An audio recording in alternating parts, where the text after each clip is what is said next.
फैसलाबाद में local government का अहम कदम सामने आया।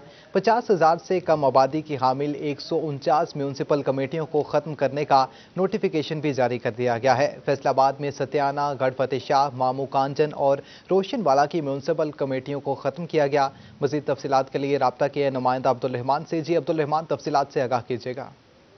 गवर्नमेंट की जानब से अहम फैसला लिया गया है कि जहाँ पर पंजाब भर में 50,000 से कम अमल की म्यूनसिपल कमेटियों को तहलील किया गया, जिसमें फैसलाबाद की 4 कमेटियाँ भी हैं, जिसमें सत्याना, गढ़फतेह शाह, रोशनवाला और मामू कांजन की कमेटियों को तहलील किया गया। मखुआना टाउन कमेटी बाकी बची है और इसमें वाज़ेह रहे कि पूरे पंजाब में 149 म्यूनसिपल कमेटियाँ बनती है, जिनको कम आबादी की वजह से तहलील करके उनकी जो मदर तहसील बनती है वहाँ पर उन्हें जम किया गया। अगर कोई शहर की कमेटी होगी तो उसको शहर में वापस लाया जाएगा और इस सिलसिले में इक़दाम इसलिए उठाए गए हैं कि 50,000 से कम आबादी के जितनी भी टाउन कमेटियाँ बनाई गई हैं वो अब बाकी नहीं बचेंगी और उनको उनकी तहसीलों में वापस भेज दिया गया। इस सिलसिले में आर्डीनेंस जारी हो गया था और अब पंजाब हुकूमत की जानब से बाज़ाब्ता तौर पर नोटिफिकेशन भी जारी कर दिया गया है।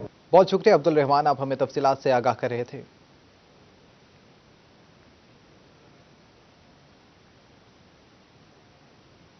लोकल गवर्नमेंट का अहम कदम सामने आया। 50,000 से कम आबादी की हामिल 149 म्यूनसिपल कमेटियों को खत्म करने का नोटिफिकेशन जारी कर दिया गया। फैसलाबाद में सत्याना, गढ़फतेह शाह, मामू कांजन और रोशनवाला की म्यूनसिपल कमेटियों को खत्म किया गया है। आगे बढ़े, आपको बताएं, महकमा बल्दियात ने जंग की 3 टाउन कमेटियों को तहसील कौंसिल में जम करने का नोटिफिकेशन जारी कर दिया है। जंग की 3 टाउन कमेटियों को खत्म किया गया है। यहाँ पर आपको अपडेट करें हैं महकमा बल्दियात के निज़ाम से। महकमा बल्दियात ने जंग की 3 टाउन कमेटियों को तहसील कौंसिल में जम करने का नोटिफिकेशन बाकायदा तौर पर जारी कर दिया है। जंग की 3 टाउन कमेटियों को ख़त्म किया गया है।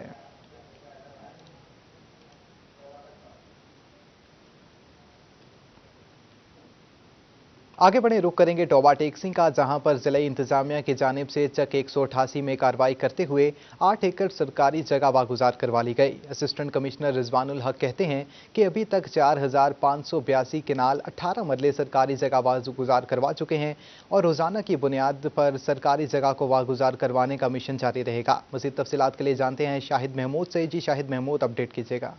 जी बिल्कुल, अगर बात की जाए टोबा टेक्सिंग में ज़िले इंतजामिया की जानिब से जो सरकारी जगह पर कब्जा माफिया उनके खिलाफ ग्रैंड ऑपरेशन किए जा रहे हैं। अभी तक कितनी ज़मीन वागुजार करवा ली है, इस वक्त मेरे साथ असिस्टेंट कमिश्नर मौजूद, उनसे बात कर रहे हैं। रिजवान साहब, कितनी अभी तहसील टोबा में ज़मीन वागुजार कराई है और इसके अलावा कितनी अभी तक पेंडिंग है जिसको वागुजार करवाना है? जी बिस्मिल्लाहिर्रहमानिर्रहीम। इसमें जनाब वज़ीर आज़म इमरान खान साहब और वज़ीर आला जनाब उस्मान बुज़दार खान साहब की खसूसी हदायत के ऊपर एक ग्रैंड ऑपरेशंस जो है वो किए गए हैं तहसील टोबा टेक्सिंग के अंदर इलीगल ऑक्यूपेशन के ऊपर, जिन्होंने अरसा दराज से स्टेट लैंड के ऊपर कब्जा किया हुआ था और उसके ऊपर सख्त हदायत थी कि जी आप स्टेट लैंड को रिट्रीव करें, जिसके लिए हमने अभी तक 4,582 कनाल 18 मरले रकबा जो वो अभी तक रिट्रीव किया और इसकी मालियत करोड़ों में बनती है। और ये ऑपरेशन बिला इम्तियाज़ जारी रहेगा जब तक कि जो स्टेट लैंड जो है वो इलीगल ऑक्यूपेशन से हम जो है वागुजार करवा के बकाया सरकार अपने बक सरकार जब्त नहीं कर लेते। रोजाना की बुनियाद पर सरकारी जगह को वागुजार करवाने का ऑपरेशन जारी रहेगा। बहुत शुक्रिया शाहिद महमूद, आप हमें तफसीलात से आगाह कर रहे थे। लाहौर समेत 7 अजला में यूनिवर्सिटियों को 2 हफ्ते के लिए बंद करने का फैसला कर लिया गया है। पंजाब के 7 अजला की यूनिवर्सिटियों में फिजिकल क्लासेज मनसूख करने का फैसला कर लिया गया है। लाहौर समेत 7 अजला में 15 से 28 मार्च तक तलबा की हाजिरी पर पाबंदी होगी। HEC का सरकारी और प्राइवेट यूनिवर्सिटियों में ऑनलाइन क्लासेस कराने का फैसला कर लिया गया है। कोरोना की मौजूदा सूरत हाल के बायस ऑनलाइन क्लासेस की हिदायत जारी कर दी गई। लाहौर, फैसलाबाद, मुल्तान, सियालकोट, गुजरांवाला में फिजिकल क्लासेस मनसूख कर दी गई हैं। यहाँ पर आपको अपडेट करें हैं, लाहौर समेत 7 अजला में यूनिवर्सिटियों को 2 हफ्तों के लिए बंद कर दिया गया है। पंजाब के 7 अजला की यूनिवर्सिटियों में फिजिकल क्लासेस मनसूख करने का फैसला कर लिया गया है। लाहौर समेत 7 अजला में 15 मार्च से 28 मार्च तक तलबा की हाजिरी पर पाबंदी होगी। HEC का सरकारी और प्राइवेट यूनिवर्सिटियों में ऑनलाइन क्लासेस करने का फैसला कर लिया गया है।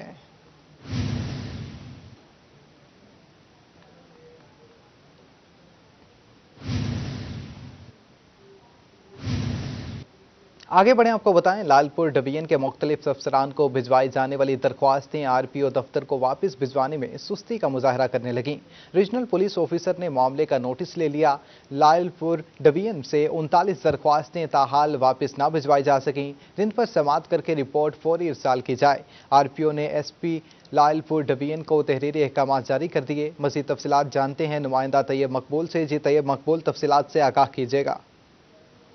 जी बिल्कुल, आरपीओ दफ्तर फैसलाबाद से एसपी दियालपुर डिवीजन के मुख्तलिफ अफसरान को भिजवाई जाने वाली दरखास्तें बर वक्त वापस ना भिजवाए जाने पर आरपीओ फैसलाबाद की जानब से मामला का नोटिस लिया गया है। उनकी जानब से एसपी दियालपुर डिवीजन फैसलाबाद अहमद अरसलान को तहरीरी तौर पर अहकाम भिजवाते हुए कहा गया कि 39 दरखास्तें ऐसी हैं जो एसपी दियालपुर डिवीजन, उनके जो सर्कल अफसरान हैं और एसएचओज और दीगर अफसरान को बाई नेम मार करके भिजवाई गई हैं। उनको हिदायत की गई थी कि 7 दिन के अंदर इन दरखास्तों पर समाअत करने के बाद इंक्वायरी रिपोर्ट वापस फिल फोर अरसाल कर दी जाए, मगर कई हफ्ते गुजर जाने के बावजूद इन 39 दरखास्तों पर कोई भी कार्रवाई करके रिपोर्ट उनको अरसाल नहीं की गई। आरपीओ फैसलाबाद की जानब से मजीद कहा गया कि आरपीओ दफ्तर से रीजन भर में जाने वाली तमाम रेफरेंसेस फौरी तौर पर वापस भिजवाए जाना आज ज़रूरी है। एसओपी के मुताबिक जितना टाइम दरखास्त मार्क करते वक्त आरपीओ की जानब से लिखा गया है, उस टाइम के अंदर इस दरखास्त की रिपोर्ट वापस भिजवाया जाना अशद ज़रूरी है, मगर लालपुर डिवीज़न के अफसरान की जानब से इस एसओपी को दर खुद इतना नहीं समझा गया। उनकी जानब से सख्ती से अहकाम जारी किए गए कि फौरी तौर पर इन 39 दरखास्तों पर फैसला करते हुए रिपोर्ट उनके दफ्तर अरसाल कर दी जाए। अगले 2 रोज़ के अंदर अगर कोई भी रिपोर्ट पेंडिंग हुई तो ना सिर्फ उन अफसरान से बाज़पुर्स की जाएगी और जिम्मेदारान के खिलाफ महकमाना कार्रवाई भी की जाएगी। जी, तहरीरी अहकाम जारी कर दिए हैं। बहुत शुक्रिया आपका तैयब मकबूल, आप हमें अपडेट कर रहे थे। आगे बढ़े, आपको बताएं सूबाई वजीर बराए कॉमर्स मियां असलम इकबाल ने रमजानुल मुबारक से कबल रमजान बाजार लगाने का फैसला सुना दिया। रमजान बाजारों में 2018 की रेट लिस्ट पर अशिया की सेल को यकीनी बनाया जाएगा। उन्होंने लाहौर में टेक्सटाइल एक्सपोर्ट की बेहतरी के लिए सनतकारों से मुलाकात भी की, जहाँ फैसलाबाद चैम्बर की नुमाइंदगी भी मौजूद थी। इजलास के लिए तफसीलात से नुमाइंदे रब्ता करेंगे सिराज भट्ट से। जी सिराज भट्ट, अपडेट कीजिएगा। फैसलाबाद से चैम्बर ऑफ कॉमर्स इंडस्ट्री की नुमाइंदगी भी लाहौर में मौजूद थी। मियां असलम इकबाल ने सनतकारों से भी मुलाकात की है, जिसके बाद उन्होंने बाकायदा तौर पर रमज़ानुल मुबारक के हवाले से लगाए जाने वाले मुमकिना तौर पर जितने भी रमज़ान बाज़ार हैं पंजाब भर में, उसके हवाले से भी मीडिया से गुफ्तगू की। इस मौके पर Faisalabad chamber of commerce industry के सदर इंजीनियर हाफिज़ एहतशाम जावेद भी वहाँ मौका पर मौजूद थे, जिन्होंने सनतकारों के इजलास में शिरकत की थी। और इस मौका पर इंफ्रास्ट्रक्चर जो सेस है उसको ख़त्म करने के, उसके ख़ात्मे के हवाले से मुतालबा जो है वो इंजीनियर हाफिज़ एहतशाम जावेद की जानिब से रखा गया। और इस मौके पर टेक्सटाइल पैकेज का मुतालबा भी भरपूर तरीके से किया गया कि फ़ौरी तौर पर इस वक्त ज़रूरत है हमारे मुल्क की कि इस वक्त फ़ौरी तौर पर टेक्सटाइल पैकेज जो है उसका ऐलान जो है फ़ौरी तौर पर किया जाए। इसके साथ साथ उन्होंने कॉटन यार्न के ऊपर जो ड्यूटीज़ आयद हैं उसके ख़ात्मे का भी मुतालबा किया और कॉटन यार्न की जो किल्लत हमारे मुल्क में इस वक्त पैदा हुई भी है उसके ऊपर काबू पाने के लिए ठोस इकदामात की भी अपील की। इस मौका पर मियां असलम इकबाल जो कि सूबाई वज़ीर हैं बराए इंडस्ट्री एंड कॉमर्स, उन्होंने मीडिया से गुफ्तगू करते हुए बताया कि पंजाब भर के लिए 305 रमज़ान बाज़ार जो हैं वो अनाउंस किए जा रहे हैं। फैसलाबाद के लिए अभी कितने रमज़ान बाज़ार लगाए जाएंगे। बहुत शुक्रिया सिराज भट्ट, आप हमें तफसीलात से आगाह कर रहे थे। इकनॉमिक कोऑर्डिनेशन कमेटी की तरफ से तोरखम के रास्ते कपास बरामद करने की मंजूरी देने के खिलाफ सनतकारों में तशवीश की लहर दौड़ पड़ी है। कहते हैं हमने धागा दरामद करने का मुतालिबा किया, मगर हुकूमत ने कपास की दरामद का फैसला कर लिया है जो बेसूद है। हुकूमत के खामी सनतकार भी मायूसी का शिकार नजर आ रहे हैं। जी बिल्कुल, यहाँ पर आपको अपडेट कर रहे हैं। इकनॉमिक कोऑर्डिनेशन कमेटी की तरफ से तोरखम के रास्ते कपास बरामद करने की मंजूरी देने के खिलाफ सनतकारों में तशवीश की लहर दौड़ पड़ी है। कहते हैं हमने धागा दरामद करने का मुतालिबा किया, मगर हुकूमत ने कपास की दरामद का फैसला कर लिया है जो बेसूद है। हुकूमत के हामी सनतकार भी मायूसी का शिकार दिखाई देते हैं। इसी पर मजीद तफसीलात के लिए रब्ता किया है नुमाइंद ब्यूरो चीफ फैसलाबाद जफर डोगर साहब। जी जफर डोगर साहब, तफसीलात से आगाह कीजिएगा।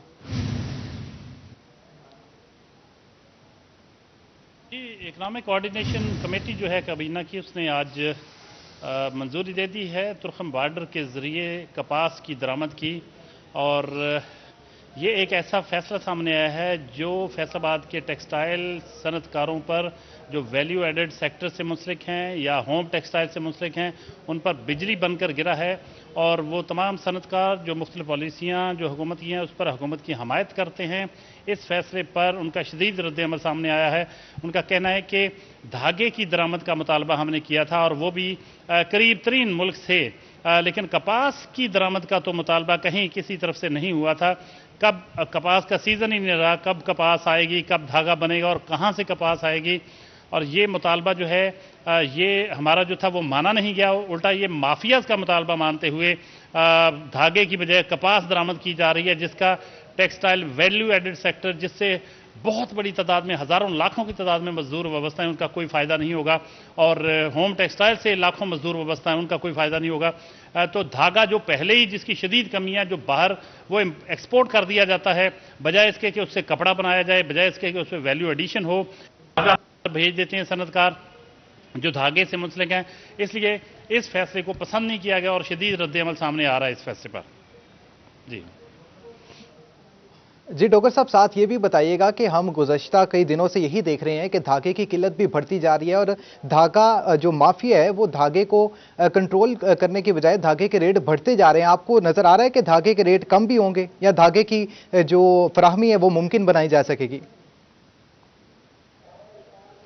जी, धागे के रेट बिल्कुल कम नहीं हो रहे। हर गुजरते दिन के साथ धागे के रेट्स बढ़ रहे हैं और कपास की आमद के बावजूद जो है धागे के रेट बढ़ेंगे, क्योंकि धागा जो है ऐसा है, इसको यहाँ आने के बाद कपास जब आएगी तो इसकी कोई गारंटी नहीं है कि वो फिर धागे की शक्ल में बाहर एक्सपोर्ट नहीं हो जाएगी।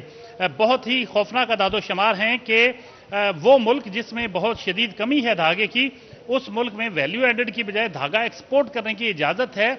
और जनवरी में जो कुल एक्सपोर्ट हुई पाकिस्तान की, उसमें से 25% जो था वो धागा या फिर ग्रे क्लॉथ, जिस पे कोई अलहदा वैल्यू एडिशन नहीं होता, वो एक्सपोर्ट कर दी गई। बजाय इसके कि धागा मकामी सनतों की ज़रूरतें पूरी की जाएं, वो धागे की ज़रूरतें पूरी नहीं हो रही, मकामी सनत की ज़रूरतें पूरी नहीं हो रही, लेकिन धागा एक्सपोर्ट करने की खुली इजाज़त है। इस पर सनतकारों के शदीद तहफ़्फ़ुज़ात हैं। वो धागे की बरामद पर पाबंदी लगाने का मुतालबा कर रहे हैं और धागे की इम्पोर्ट की का मुतालबा कर रहे हैं और उस पर 5% कस्टम ड्यूटी के खात्मे का भी उन्होंने मुतालबा किया है और 40 सिंगल तक धागे की जो एक्सपोर्ट है उसको बंद करने का मुतालबा कर रहे हैं। जी बिल्कुल, डॉक्टर साहब हमारे साथ लाइन पर ही रहिएगा। इस वक्त हमें ज्वाइन किया है साबिक सदर Faisalabad chamber of commerce and industry ने, सैयद ज़िया अलमदार साहब ने। जी सैयद ज़िया अलमदार साहब, ये बताइएगा कि धागे की किल्लत है और कपास को जो है वो एक्सपोर्ट किया जा रहा है। सर ये देखें, बड़ी बदकिस्मती है कि अभी हम जब श्रीलंका गए थे तो पीएम साहब ने भी रज़ाक दाऊद साहब को ये इंस्ट्रक्शन दी थी कि इनकी शॉर्टफॉल जो है उसको पूरा किया जाए। उसके बाद रज़ाक दाऊद साहब की हमारे साथ मीटिंग हुई, फिर उन्होंने कहा कि हम वाक़ा के बॉर्डर आपको इंपोर्ट करने की इजाज़त देंगे। अच्छा, उसके बाद हुआ ये कि उसकी समरी तक टाइप हो गई। मेरी रात 11 बजे तक उनसे बात हुई और उन्होंने कहा कि कल इंशाल्लाह आपको गुड न्यूज़ देंगे। हमारे लिए ये आज बहुत बड़ा सरप्राइज था कि वो धागे की कोई बात ही नहीं हुई और उन्होंने कहा कि तोरखम के रास्ते कॉटन इंपोर्ट कर ले। या तो ये है कि ये अभी तक इशू पेंडिंग में है या उन्होंने ईसीसी में नहीं ला सके, एक वजह ये हो सकती है। दूसरा ये है कि अभी तो कॉटन का सीजन ही नहीं है, तो तोरखम के रास्ते क्या वो इंपोर्ट करना चाहते हैं? पेशावर में कौन सा ऐसा अफगानिस्तान में कॉटन प्रोड्यूस हो रही है? पाकिस्तान जो है वो उससे भी आगे है और वो कितना सेफ रास्ता है? मुझे तो समझ नहीं आ रही कि ये हमें बात कुछ हुई थी, वो बिल्कुल ऐसे ही है कि अगर सर दर्द हो तो उसको। बहुत शुक्रिया, फैसलाबाद से ब्यूरो चीफ जफर डोगर साहब ने हमें ज्वाइन किया था, आपने तफसीलात से आगाह किया। बहुत शुक्रिया आपका। साबिक सदर FCCI सदर ज़िया अलमदार साहब ने हमें अपडेट किया, बहुत शुक्रिया सर आपका।